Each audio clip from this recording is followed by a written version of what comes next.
ज्ञानदास जी मिथिला धाम से। राधे राधे महाराज श्री जय जय श्री। राधे राधे महाराज जी। महाराज जी, गुरुदेव भगवान की कृपा से एक गुरुनिष्ठ साधक के जीवन में नाम जप, गुरु प्रदत्त मंत्र जाप और भगवत चिंतन प्रतिदिन होता है। साधक हर परिस्थिति में इस जन्म में भगवत प्राप्ति करना चाहता है तो उसे और क्या करना चाहिए और क्या सावधानियां बरतनी चाहिए? सत्संग, विचार, क्षमता और मनोनिग्रह, ये बहुत आवश्यक है। सत्संग के द्वारा प्राप्त विवेक से हर समय हम विचार परायण रहें, कहीं कोई असत वृत्ति हमको प्रिय न लगने लगे। असत क्रिया, असत चिंतन, असत वृत्ति, जैसे पराई माता बहनों की तरफ गंदी दृष्टि, धन के द्वारा प्राप्त होने वाले सुखों में प्रियता, मान बढ़ाई, यश कीर्ति, ये सब असत वृत्ति हैं। तो सत्संग के द्वारा प्राप्त विवेक से हम सावधान पूर्वक, विचार पूर्वक इनसे बचते रहें। और क्षमता, मान अपमान में सम, निंदा स्तुति में सम, सुख दुख में सम, जय पराजय में सम, सम एक बहुत शीतलता है। और संतोष, जैसी परिस्थिति हमें भगवान ने दी है, हम किसी से, ना भगवान से ना किसी इंसान से, परिस्थिति के परिवर्तन की चाह ना करें। सत्संग, विचार, मनोनिग्रह, हमारा मन जहां जहां जाता है वहां से हटा करके अपने लक्ष्य में लगाना। बार बार ऐसा हम अभ्यास करें और विचार विवेक के द्वारा वैराग्य पूर्ण जीवन रहे। तो सत्संग, विचार, मनोनिग्रह, शम और संतोष, ये 5 लक्षण जिसके हृदय में है वो भगवान की कृपा से भगवान को प्राप्त कर लेगा। नित्य सत्संग मिले हमें और विचार परायण प्रतिपल रहे, क्योंकि मन हमारा भोगों की तरफ भाग रहा है तो हम विचार के द्वारा काटे उसे। सब लोग भोग ही रहे हैं। अगर वास्तविक चैन, सुख, शांति होती तो ये लोग हो जाते। सब अशांत है, सब क्लेशित है। आखिरकार कितने दिन भोगेंगे? आखिरकार इस शरीर अविनाशी तो है नहीं, मरेगा तो है ही, फिर हमारे हाथ क्या लगा? तो विचार के द्वारा हम भोगों का त्याग करें, मन को जहां जहां जाए वहां से हटाकर अपने लक्ष्य पे लगाएं। मनोनिग्रह और सम, द्वंद्वों में सम रहना सीखें। सुख दुख में, लाभ हानि में, मान अपमान में सम रहना सीखें। और सबसे बड़ी चीज है संतोष, हर परिस्थिति में संतोष। जैसे प्रभु हमें रख रहे हैं हम वैसे संतुष्ट हैं। हमें किसी व्यक्ति से या स्वयं प्रभु से भी परिवर्तन की चाह नहीं है। जैसी परिस्थिति है ये हमारे लायक है, हम इसी परिस्थिति में भजन करके भगवान को प्राप्त करें। ये 5 बातें हमारे जीवन में हो, सत्संग, संतोष, मनोनिग्रह, विचार, सम, सम माने समता, बस वो सिद्ध पुरुष हो जाएगा। ये 5 शब्दों को याद कर लो कि इनका हमारे जीवन में योग है कि नहीं। रोज सत्संग, जैसी परिस्थिति उसमें संतोष, जहां जहां मन जाए वहां से हटा के अपने लक्ष्य में लगाना। और विचार परायण रहना, जहां जहां मन हमें फंसा रहा है विचार के द्वारा उसे हम काटें। और सम रहना, द्वंद्वों में सम रहना। द्वंद्वैर विमुक्ता, जो द्वंद्वों से मुक्त है वही परमात्मा प्राप्ति के लिए। क्या नाम जप तो कर ही रहे हैं, गुरु निष्ठा में भी है, तो ये 5 बातों का मनन कर लीजिए। इन 5 को अपने जीवन में लाइए। सत्संग, संतोष, मनोनिग्रह, समता, विचार। विचार नहीं तो पशु है, बिना विचारे जे करें ते पाछे पछताएं। काम बिगाड़ो आपनो जग में होता, एक एक कदम विचार पूर्वक रखें। और मन को बार बार संसार से हटाकर प्रभु में न लगावे तो साधना किस बात की? अगर दुख सुख को सहे ना तो साधु किस बात का? तो सत्संग, संतोष, मनोनिग्रह, विचार और क्षमता, ये बातें आ गई तो भगवत प्राप्ति हो गई। समझ रहे हो ना? जीवन मुक्त है अगर ये 5 बातें उसके जीवन में हो, वो जीवन मुक्त ही है जी। सताक्षी जी बिहार से। श्री हरिवंश महाराज जी, महाराज जी, मुझे हमेशा ये डर बना रहता है कि बड़ी मुश्किल से मनुष्य शरीर प्राप्त हुआ है, कोई गलती होगी तो फिर 84 लाख योनियों में घूमना पड़ेगा। महाराज जी, किस प्रकार का अपराध क्षमा योग्य नहीं होता?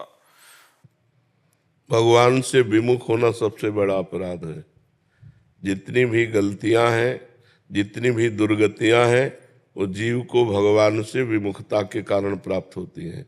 इसलिए हमें चाहिए कि भगवान की शरण में होकर शास्त्रों का स्वाध्याय करें, संतों का संग करें, खूब नाम जप करें और जीवन में एक एक मिनट सावधानी पूर्वक काटें। हमारी मन और इंद्रियों का प्रवाह भोगों की तरफ स्वतः है। जैसे पानी को कहीं छोड़ो, वो जहाँ ढलान होगी वहीं जाएगा नीचे, ऐसे ही मना खष्टान इंद्रियाणि प्रकृति स्थान कर सती। ये मन और इंद्रियां भोगों की तरफ हमारी जाती है, उनको परमात्मा की तरफ करना ही सन्मुख होना है। भगवान की सन्मुख हुआ जीव तो अनंत जन्मों की मलिनताओं का नाश करके भगवान उसको परम पद प्रदान करते हैं। एक मार्ग ये है और एक मार्ग है ब्रह्म ज्ञान। वो सबके बस की बात नहीं है, वो तो बहुत अच्छे कोई उच्च कोटि के मुमुक्ष साधक का मार्ग है। तो इसलिए सहज सरल भक्ति का जो मार्ग है उसके द्वारा हम भगवान की प्राप्ति का उपाय करें। भगवान के सन्मुख होते, सन्मुख होए जीव मोय जबहि, जन्म कोटि अघनाशों तबहि।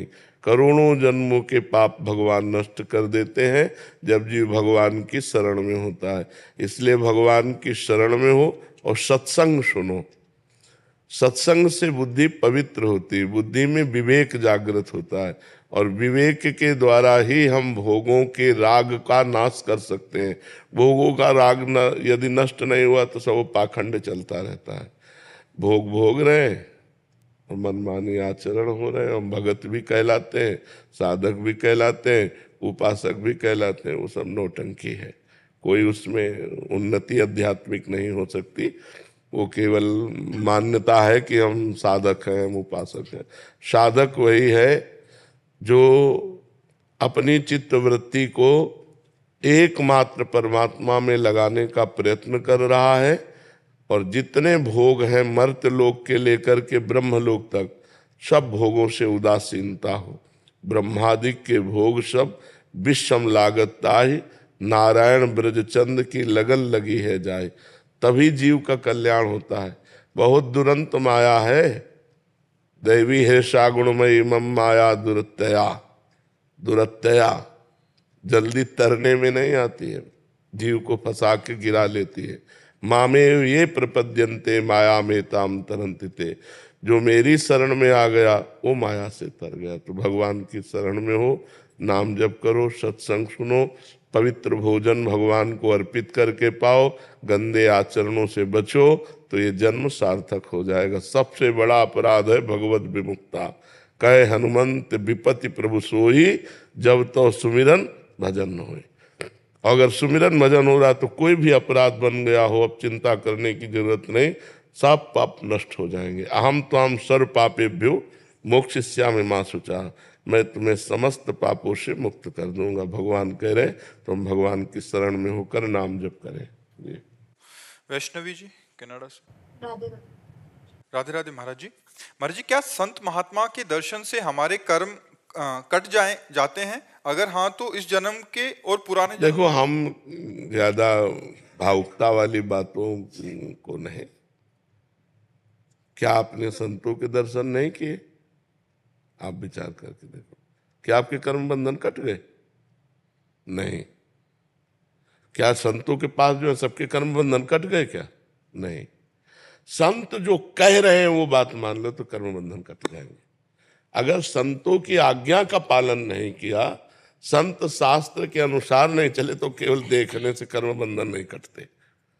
भगवान को भी अर्जुन जी देख रहे हैं, लेकिन वहां भगवान भी गीता का उपदेश कर रहे हैं कि ऐसा करो, ऐसा करो, मेरा अनन्य चिंतन करो, मेरे मन वाले बनो, ऐसा करो, ऐसा करो, आदेश कर रहे हैं।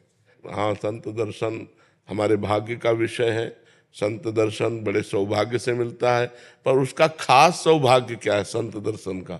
उनके वचन, उनके 4 वचन हम सुने और उन्हीं को अपने जीवन में उतार लिए तो हम स्वयं साधु बन गए।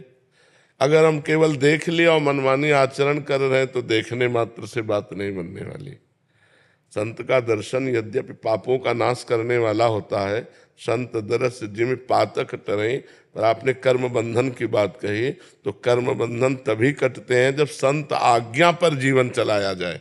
जो संत हमें आदेश कर दे उसके अनुसार जीवन चलाया जाए तो हमारे कर्म बंधन कटते।